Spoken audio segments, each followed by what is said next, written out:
찬양하라 내 영혼아, 찬양하라 내 영혼아. 온 마음과 정성 다하여 주 찬양하라. 경배하라 내 영혼아, 경배하라 내 영혼아.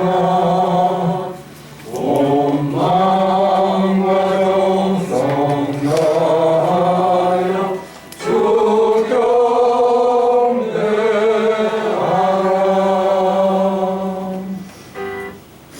여호와는 홀로 하나님이시요 참 영이시오니 우리나라가 모여시 영화하신 영으로 예배하나이다.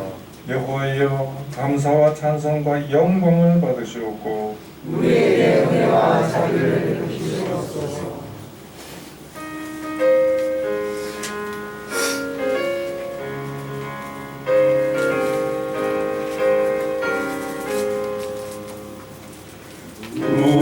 무덤에 머물러 예수 내 구주 새벽 기다렸네. 예수 내 주 원수를 다 이기고 무덤에서 살아나셨네. 어둠을 이기시고 나와서 성도와 함께 길이 다스리시네. 사셨네, 사셨네. 예수 다시 사셨네. 할렐루야. 우리 예수 부활승 전하셨네. 세상 사람 찬양하는 전사하다 빠르다. 구주 예수 구하라사 사망 권세 이겼네. 구주 예수 구하라사 사망 권세 이겼네. 할렐루야. 우리 예수 왕의 왕이 되시고 우리를 증거되신 성령 증거하시네. 구주 예수 구하라사 좋은 열매 되셨네. 구주 예수 구하라사 좋은 열매 되셨네. 할렐루야. 우리 예수 금과 피가 없도다. 무덤 속에 있는 죄인 주가 일으키시네. 구주 예수 구하라사 영원 주로 오시네. 구주 예수 구하라사 영원 주로 오시네. 장례식이 났습니다. 그래서 장례식을 준비하는 과정에 예수님은 어떻게 장례식을 인도하셨을까? 무슨 말씀을 하셨을까? 궁금해졌습니다. 성경을 사복음서를 열심히 읽어봤습니다. 아쉬웠게도 장례식 설교가 없는 겁니다. 우리가 잘 아는 대로 성경에 야이로의 딸이 살아나고, 그리고 나인성 과부의 아들이 살아나고, 또 베다니의 나사로가 살아나는, 예수님은 장례식을 인도하신 것이 아니라 죽은 자들을 살려내는 그러한 역사를 일으키셨던 겁니다. 해서 무디 목사님이 사복음서에서는 장례식을 좀 찾아볼 수 없구나. 그러니까 예수님의 그 설교 가운데 찾아보기 어렵구나, 그런 생각했습니다. 여러 가지로 예수님께서 부활에 대한 말씀도 하시고 영생에 대한 말씀도 하셔서 그 말씀을 가지고 장례식을 인도합니다만, 실제로 예수님이 장례식을 주관했다, 그런 부분은 찾아볼 수 없었다 하는 부분입니다. 부활의 아침에 오늘 우리가 주님의 음성을 들으시기 바랍니다. 요한복음이 이렇게 말씀합니다. 다 아는 말씀. 나는 부활이요 생명이니 나를 믿는 자는 죽어도 살겠고 무릇 살아서 나를 믿는 자는 영원히 죽지 아니하리라. 그러니까 부활의 말씀이 우리에게 있습니다. 예수님이 우리를 위해서 부활하셨기 때문에 우리도 그 뒤를 따라 부활을 하게 되었습니다. 영국 회중교회 피켓 목사님이 계셨는데 이분의 사모님이 돌아가시게 돼서 이제 묘비를 만들게 됐습니다. 근데 그 목사님이 그 묘비에다가 승천일 하고서 돌아가신 날짜를 적은 거예요. 보통은 사망일 하고 이렇게 적는데 이 목사님은 승천일 이렇게 적은 겁니다. 그러니까 생각이 다른 거죠. 죽었다가 아니라 하늘로 올라갔다. 그래서 친구들이 이 피켓 목사님이 돌아가셨을 때 똑같이 그분의 묘비명에다가 피켓 목사 승천일 죽은 날짜를 기록했다고 하는 겁니다. 우리 그리스도인의 생각은 세상 사람들의 생각과는 좀 다른 그런 면이 있습니다. 예를 들어서 마더 테레사 수녀 우리가 잘 아는 분인데 이분이 한 일은 인도에 갔더니 길거리에 병든 사람이 너무 많은 거예요. 그리고 노숙자들이 많은 거예요. 그래서 이분은 지극히 작은 자에게 한 것이 곧 나에게 한 것이다. 예수님의 말씀에 근거해서 이 병든 사람을 만져주는 게 예수님을 만져주는 거라고 그렇게 고백을 하면서 돌봐준 겁니다. 마치 예수님을 대접하듯이 그 아픈 사람들을 대접을 해준 겁니다. 우리가 잘 알지만 이분들의 삶이 그 당시에 테레사가 갔을 때 사는 사람보다는 죽는 사람이 많았습니다. 길거리에서 노숙자 생활하며 병들었기 때문에 모든 사람은 아니지만 대부분의 사람들이 죽었습니다. 어느 날 죽음을 앞둔 환자가 테레사에게 질문을 하게 됐습니다. 수녀님은 죽음이 두렵지 않습니까? 왜냐하면 그건 죽음에 대한 불안이 있었기 때문입니다.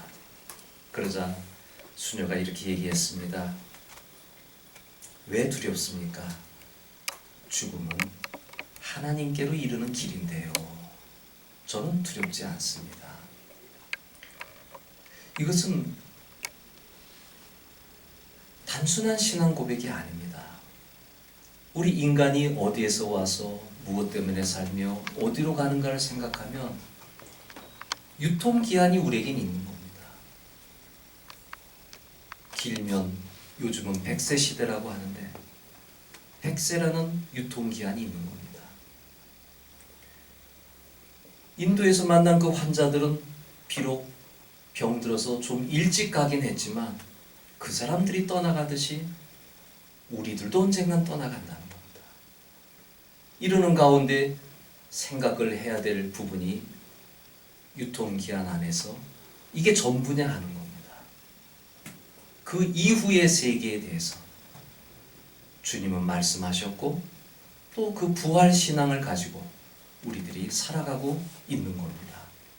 그러기에 죽음은 우리에게 다가왔을 때 우리는 하늘문에 이르는 길이기 때문에 그 부분을 그리스도인들은 잘 받아들일 수가 있게 된 겁니다. 그런데 이 부활에 대한 얘기를 하게 되면 그리스도인만 부활되냐 하면 아닙니다. 모든 사람이 부활됩니다. 성경의 말씀대로 요한복음에 있는 말씀인데 선한 일을 행한 자는 생명의 부활로 악한 일을 한 자는 심판의 부활로 그리스도인만 부활되는 게 아니라 세상의 모든 사람들이 다 죽은 다음에 부활되는데 어떤 사람은 생명의 부활이 되고 어떤 사람은 심판을 받기 위한 부활이 된다는 거예요.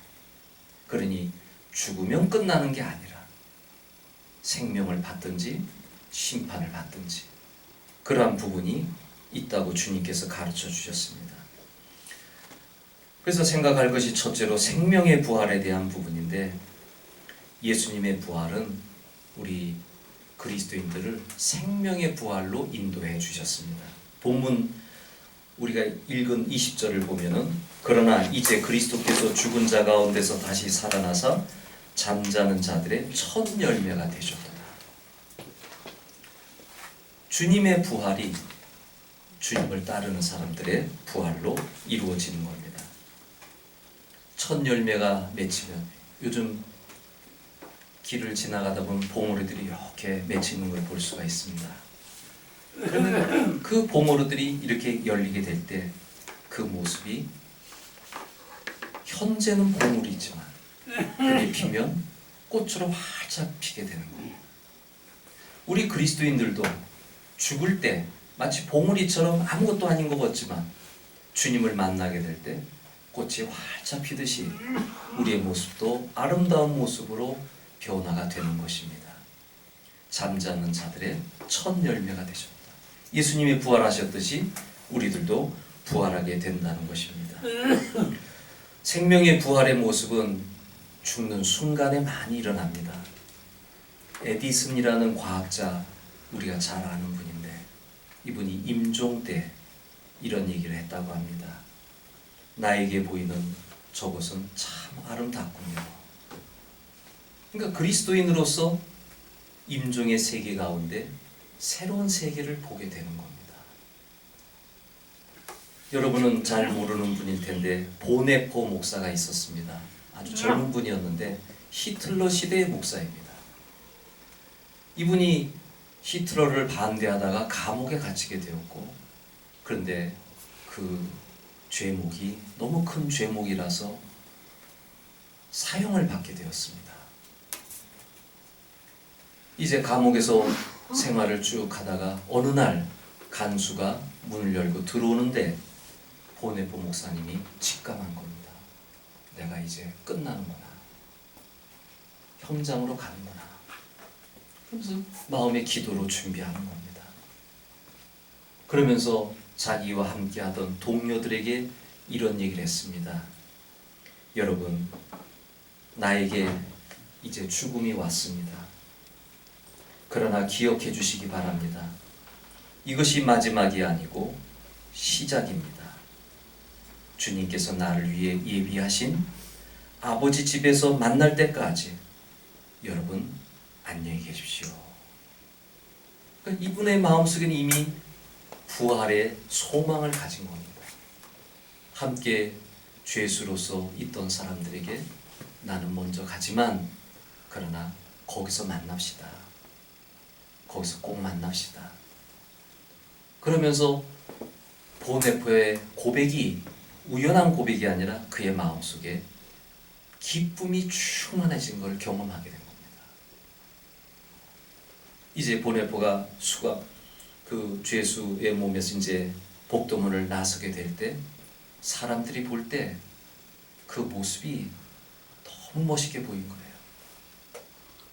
어떤 모습일지 저는 상상이 안 가지만 다른 사람들이 볼 때 다 감동받았다고 하는 거예요. 그리스도인에게는 부활이 있기 때문에 이러한 새로운 모습들이 살아생전에 있는 겁니다. 그와 반면에 또 다른 부활이 있는데, 두 번째로 심판의 부활이라고 하는 겁니다. 인간은 죽으면 일단 낙원에 가든지 음부에 가든지 그렇게 가게 되어 있습니다. 누구나 부활한다 그랬잖아요. 그리스도인들은 낙원으로 가게 되고 그리스도인이 아닌 사람들은 음부로 가게 됩니다. 낙원은 빛이 있는 곳이고 음부는 어두운 곳입니다. 임종 순간을 보면 그가 어디로 가는지 알 수 있는 것이 바로 여기에서 드러납니다. 다른 나라 사람이긴 하지만 회의주의자였던 토마스 홉스라는 사람이 있었는데, 이분은 임종할 때 이렇게 얘기했습니다. 내가 지금 어둠 속으로 들어가는구나. 이게 음부의 세계로 들어가는 거예요. 또 다른 사람의 얘기를 들어보면 독일 사람 괴테 다 아시죠?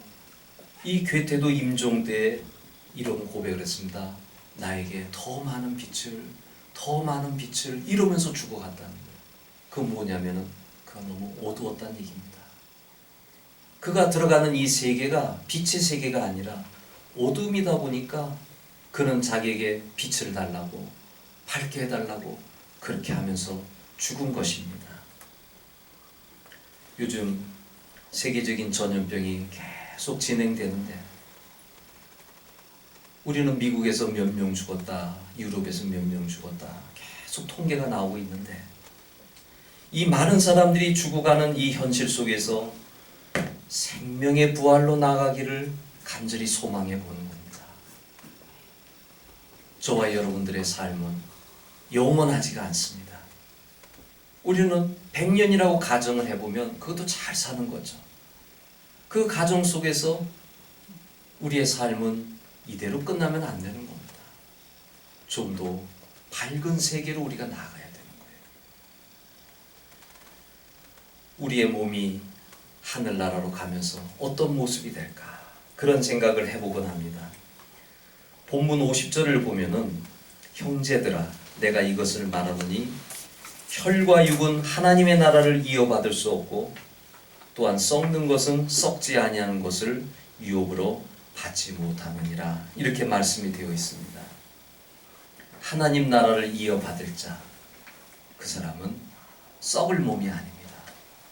혈과 육의 몸이 아닙니다. 새로운 몸입니다.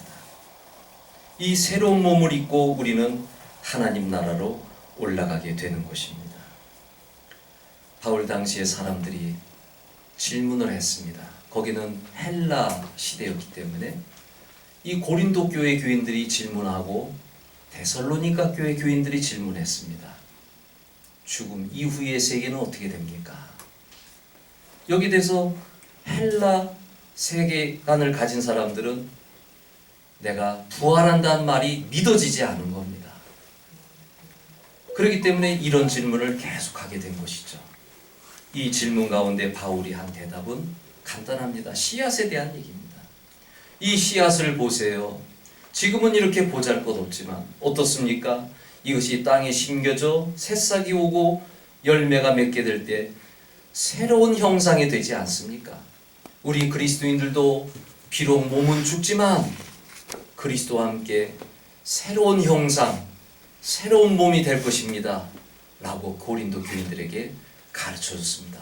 그가 썼던 표현을 보면 썩을 몸, 욕된 몸, 악한 몸, 육의 몸에서 썩지 않을 몸, 영광스러운 몸, 신령한 몸으로 변화된다고 고백을 했던 것입니다. 저와 여러분들의 몸은 신령한 몸으로 변화됩니다. 많은 그리스도인들이 오해하는 게 하나 있습니다.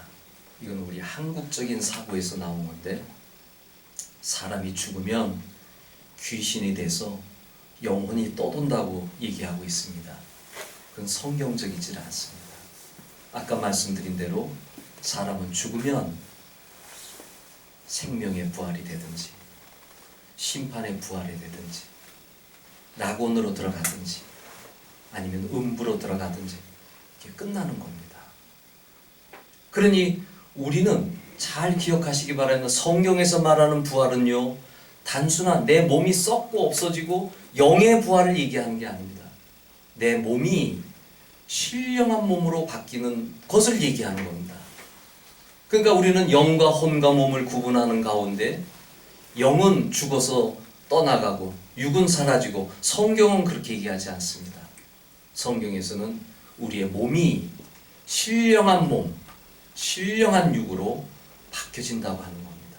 단순한 영적인 존재만을 얘기하는 게 아닙니다. 그러기에 동양 종교에서 볼 때는 기독교가 얘기하는 영하고 좀 틀린 부분이 있습니다. 해서 우리 그리스도인들은 이 세상에 사는 동안에 육이 죽을 때 그 다음에 내 몸은 신령한 몸으로 바꿔줍니다. 그게 사복음서에 예수님께서 부활하시고 40일 동안 제자들과 함께 있는 그 몸이 바로 우리들이 부활될 몸이라고 하는 겁니다. 예수님의 몸은 신령한 몸으로 변화된 겁니다. 제자들이 나중에 다 알아보게 됐고 그런 부분이 있습니다. 여기에서 예수님은 세상에 계실 땐 육의 몸이었지만 부활하신 다음에 영의 몸이 됐는데 그게 어떻게 됐어요? 공간을 초월해 나가잖아요. 벽을 뚫고 가기도 하고 그리고 갑자기 어느 곳에 나타나기도 하고 우리가 알 수 없는 그러한 몸으로 부활된 예수님의 몸을 우리가 발견해 볼 수가 있는 것입니다. 이제 결론적인 말씀입니다. 우리가 본문 57절에 보면 우리 주 예수 그리스도로 말미암아 우리에게 승리를 주시는 하나님께 감사하노니 그랬습니다. 여러분, 부활신앙이 왜 감사한 줄 아세요? 그거는 새로운 생각을 만들어주기 때문에 또 실제로 우리가 부활되기 때문이에요. 부활주일, 단순한 얘기가 아니라 여기에는 깊은 의미가 들어있습니다. 우리는 그리스도인이 된 다음에 하늘의 세계관을 가지고 살아가고 있습니다. 하늘의 세계관은 뭐냐면은 하늘의 가치를 가지고 살아가는 사람들이라고 하는 겁니다. 눈에 보이는 거 생각해 보세요. 저는 이제 60이 넘어가면서 참 편하게 살아왔다 그런 생각을 할 때가 있습니다. 주님과 함께 은혜롭게 살아왔다. 성도들의 삶을 가만히 보니까 97년도에 IMF 때도 그렇고 이번 코로나 때도 그렇고 또 요즘 청년들의 취업 문제도 그렇고 또 주택 문제도 그렇고 참 사는 게 이게 보통 힘든 게 아니다. 그래서 어디에 관심을 가집니까? 사람들의 관심은 눈에 보이는 거에 관심을 가지는 거예요. 더 좋은 집을 가지고 싶고 더 많은 물질이 있어야 되겠고 그리고 내 몸이 편안하게 좀 놀러 다닐 만한 풍족한 재물이 있었으면 좋겠고 자가용을 타도 좀 좋은 차를 타고 싶고 그러니까 그런 눈에 보이는 세계에 계속 나가게 되면 목사를 할지라도 그리스도인이라 할지라도 이게 시험된 겁니다. 부활신앙을 놓치는 순간 부활신앙이 뭡니까? 눈에 보이지 않는 세계를 본 게 부활신앙입니다. 저는 목사가 된 이유가 영적인 세계를 봤기 때문에 목사가 됐습니다. 이 세상의 것은 헛되고 헛되며 헛되고 헛되다는 것을 느꼈기 때문에 인간의 육체적인 질병, 인간의 한계, 인간의 죽음 그것을 깊이 있게 묵상하는 가운데 예수 그리스도께서 인간의 죄의 짐을 다 해결하시고 예수 그리스도께서 우리를 구원하시고 예수 그리스도께서 우리를 부활시켜 주시고 영의 세계가 있다는 그 하늘의 세계를 봤기 때문에 저는 오늘 여기서 여러분에게 말씀을 전하고 또 부활신앙을 얘기하고 있는 겁니다. 만약에 목사의 삶에 있어서 영의 세계가 사라지고 눈에 보이는 세계, 당장 이 세상에서 살아가는 세계 이것만 바라보게 되면은 그 사람은 실패자가 되는 것입니다.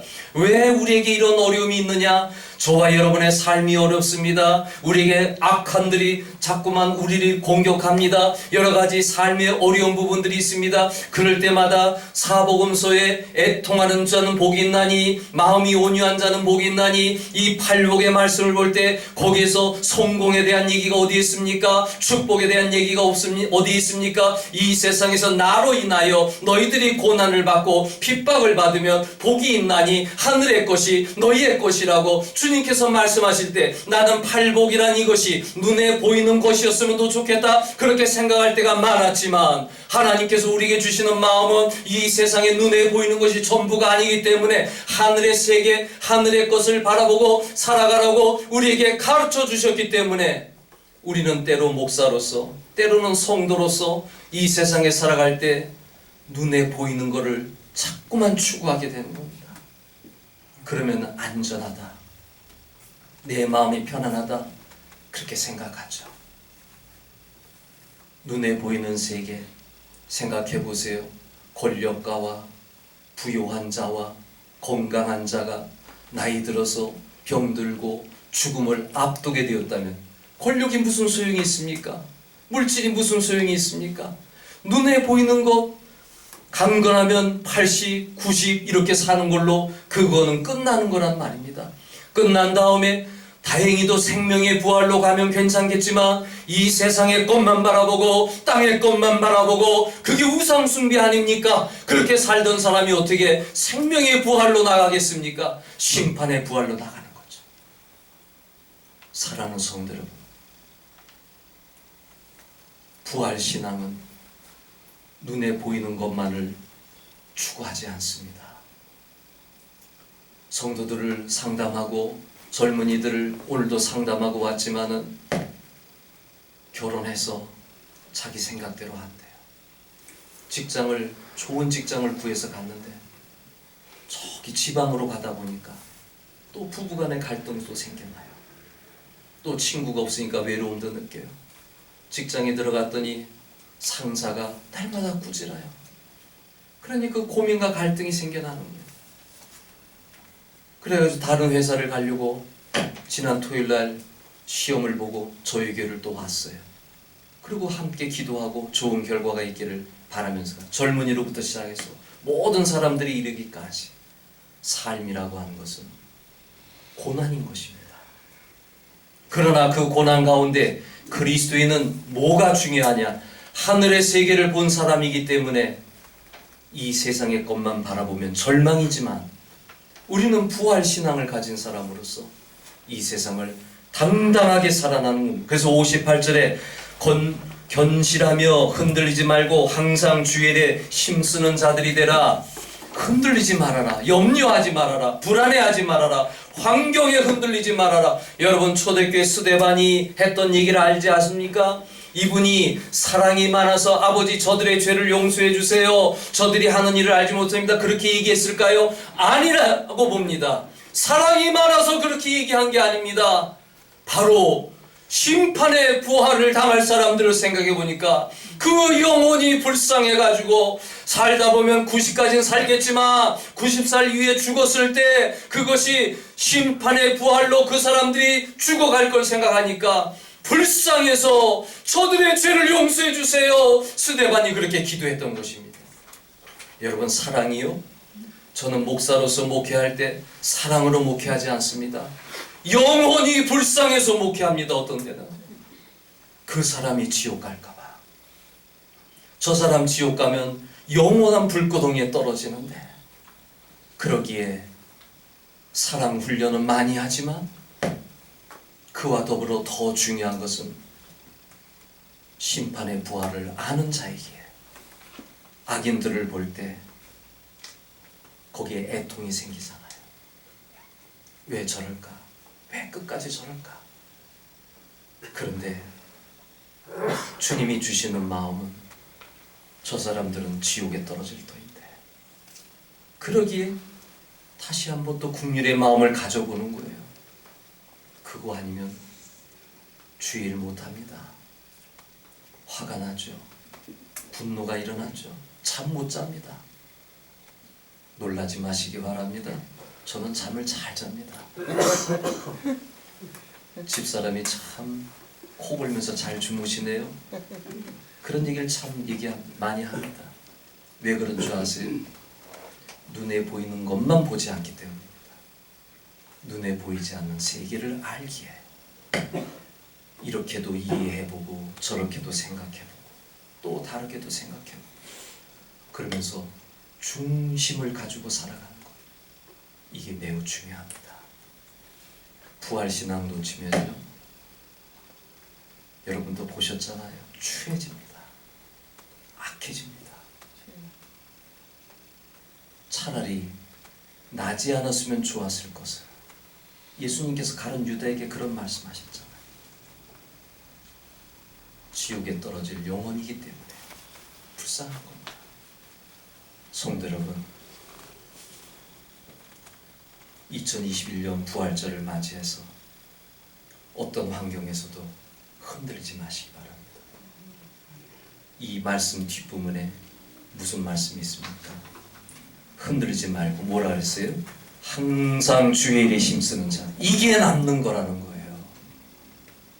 여러분이 주의 일을 하면서 살아가는 이것이 주님께서 인정하시는 것이고 이것이 축복된 일입니다.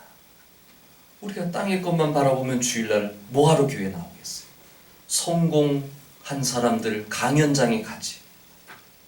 그런데도 가는 것이 좋습니다만은 더 중요한 것이 영적인 세계가 있는 걸 우리는 알기 때문에, 부활의 세계가 있는 걸 알기 때문에 우리는 여기에 와서 예배하는 것, 이게 주의 일을 하는 겁니다. 그리고 여러분 주위에 있는 사람들에게 자꾸만 예수님 얘기를 해주는 것, 그게 주의 일을 하는 겁니다. 그러니까 교회가 왜 이렇게 힘들어지고 어려워지게 됐냐, 한국 교회가, 그건 딱 하나입니다. 내가 보는 게 하늘의 걸 보고 있느냐 땅의 걸 보고 있느냐, 여기에서 지금 판가름 나는 거예요. 그렇지 않아요 여러분? 우리는 하늘의 걸 먼저 보고 거기에 기준으로 해서 땅의 걸 봐야 합니다. 여러분도 이제는 살 만큼 사셨기 때문에 여한이 없을 것 같아요. 제가 생각해요. 저는 목사로서 여한이 없습니다. 테레사가 얘기한 것처럼 하늘문이 기다리고 있는데 그게 진짜잖아요. 사랑하는 성도 여러분, 이번 부활절에 여러분에게는 특별한 날이 되는 줄로 압니다. 일단 순수했죠. 그러니 특별한 날이죠. 어디를 바라보고 여러분이 왔어요? 하늘을 바라보고 온 거예요. 땅을 바라보고 왔으면 어떻게 해요? 싸우면서 왔을 거예요. 정말. 그런데 애통해하며 온유하며 자기 자신을 지키며 그래도 예절을 지키며 이렇게 여기까지 온 겁니다. 수고 많이 하셨고요. 앞으로 하나님을 또 바라보는 가운데 하나님께서 주시는 축복을 받아 누리시길 바랍니다.